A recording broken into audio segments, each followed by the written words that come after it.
চণ্ডীতলা বাজারে বামেদের পথসভা, সেই পথসভা চলাকালীনই দেখা গেল একেবারে বিজেপির যে বিজয় শঙ্খধ্বনি যাত্রা, সেখান থেকে বিজেপি কর্মী সমর্থকরা কটক ছড়ে যে সিপিআইএম নাকি তৃণমূলের বি টিম, এবং তাদের কিন্তু পাল্টা জবাব দিয়েছে সিপিএম নেতা যে অপূর্ব পাল, তার বক্তব্য যে কে কার বি টিম সেটা মানুষ বুঝতে পেরেছে, কারণ স্বাভাবিকভাবেই তৃণমূলের পরিচালিত পুরসভার ভাইস চেয়ারম্যানকে বিজেপি যে প্রার্থী করেছে সেক্ষেত্রে কিন্তু তারাই আসলে তৃণমূলের বি টিম, এমনটা পাল্টা জবাবে কিন্তু সিপিএম নেতা অপূর্ব পাল তিনি বলেছেন। আপনারা পথসভা করছেন, সেই সময় বিজেপির একটা মিছিল যাচ্ছিল বাকিকর, তারা কটাক্ষ করছিল আপনাদেরকে, আপনারা নাকি তৃণমূলের বি টিম। একার বি টিম বিজেপির মিছিলে যারা আছে তারাই বুঝতে পারছে।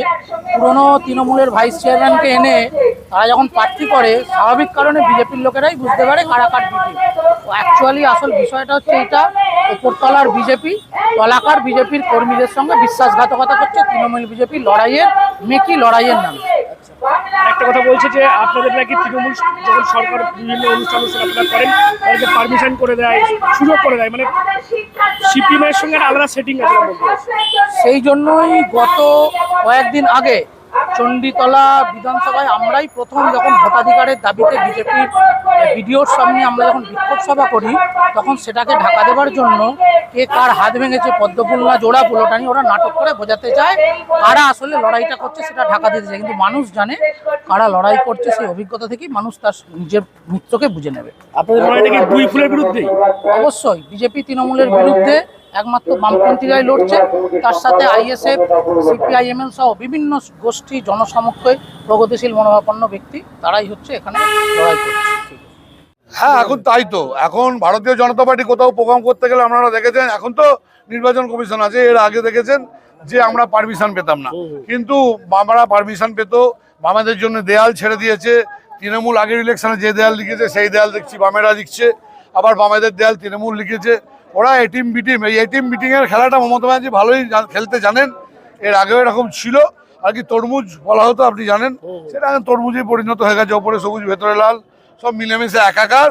কিন্তু এরা আর বাংলায় ফিরে আসতে পারবে না, বাম শূন্য এবং তৃণমূলও বিজয়ের বাজনা বেজে গেছে।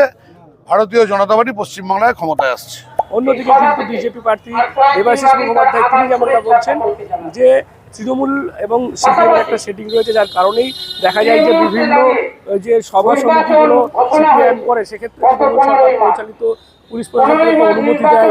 এমনকি এই নির্বাচনে বিভিন্ন দেয়াল কিন্তু বামেদের জন্য ছেড়েছে তৃণমূল, এমনটা কিন্তু কটাক্ষ করেছেন বিজেপি প্রার্থী দেবাশিস মুখোপাধ্যায়। সব মিলিয়ে আজকে বিজেপির একদিকে বিজয় শঙ্খধ্বনি যাত্রা, অন্যদিকে চণ্ডীতলা বাজারে সিপিএম এর পথসভা, সেই বিষয়ে যখনই একেবারে মুখোমুখি চলে আসে বিজেপির মিছিল, তখনই কিন্তু এই যে পথসভা, সেই পথসভাকে কটাক্ষ করে বিজেপি কর্মী সমর্থকরা স্লোগান দেয় তৃণমূলের মিটিং বলে কটাক্ষ করে, তার জবাব কিন্তু সিপিএম দিয়েছে।